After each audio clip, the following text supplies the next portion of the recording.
സാധ്യമാണ് മോളെ. വരൂ, നമുക്ക് ഈ ലോകം മാറ്റിപ്പണിയാം.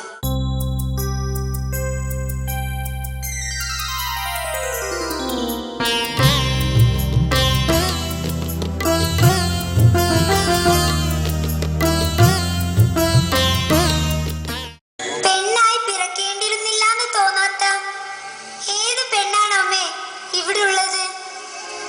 അതുകൊണ്ട് ഈ മണ്ണിലേക്ക് ഞാൻ വരുന്നില്ല അമ്മേ. എനിക്ക് മനസ്സിലാവുന്നുണ്ട് മോളെ. പക്ഷേ നിന്നെ ഇല്ലാതാക്കാൻ എനിക്ക് കഴിയില്ല. ഓർത്തു നോക്കൂ, എത്രയെത്ര പേരുടെ ഒരു തുടർച്ചയാ നീ. ഓർക്കുമ്പോൾ തന്നെ കോരി ധരിക്കലില്ലേ അമ്മേ? ഞാൻ മാത്രമല്ല അമ്മേ, ഇപ്പോ എല്ലാവരും ഇങ്ങനെ തന്നെയാ തീരുമാനിച്ചിരിക്കുന്നത്. ആർക്കും ജനിക്കാൻ ഇഷ്ടമല്ല. എന്തുകൊണ്ടാണെന്നറിയോ? പെൺകുട്ടികൾക്ക് ഈ നാട് ഓരോ ദിവസം കഴിയുന്തോറും ഭീകരായിട്ട് വരികയാണ് അമ്മേ. കോടിക്കണക്കിന് കുഞ്ഞുങ്ങളുടെ നിലവിളിയിൽ ഈ ഭൂമി കിടുകിടുക്കുകയാണ് അമ്മേ. സ്നേഹം മാത്രമുള്ള ഒരു ലോകത്തേക്ക് പിറക്കാനാ എല്ലാവർക്കും ഇഷ്ടം. ഈ ലോകം അല്ല, ഈ കാലം നിങ്ങളെ ഭയപ്പെടുത്തുന്നതാവാം. പക്ഷേ ഭയപ്പെട്ട് പിന്മാറുകയല്ല വേണ്ടത്.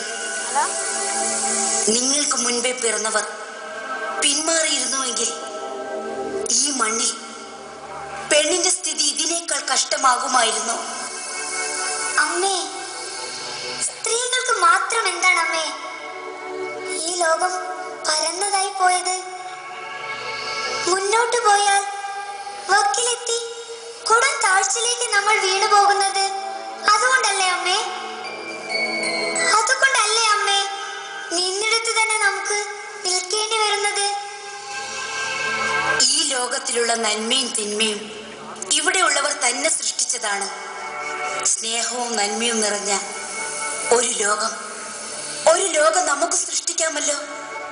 സ്നേഹവും നന്മയും മാത്രം നിറഞ്ഞൊരു ലോകമോ? അത് സാധ്യമാണോ അമ്മേ? മറ്റൊരു ലോകം സാധ്യമാണ് മോളെ. വരൂ, നമുക്ക് ഈ ലോകം മാറ്റിപ്പണിയാം. അമ്മേ? അതേ കുഞ്ഞെ, വരൂ വരൂ. പിറക്കാനിരിക്കുന്ന എല്ലാ കുഞ്ഞുങ്ങൾക്കും നാളെയുമായി ഒരു കരാറുണ്ട്. ഞങ്ങൾക്ക് കാണാൻ കഴിയാതെ പോയ സൂര്യനെ എല്ലാവർക്കും കാണിച്ചു കൊടുക്കാനുള്ള കരാർ. അത് നിറവേറ്റണ്ടേ? അതാരാണ് ചെയ്യുക?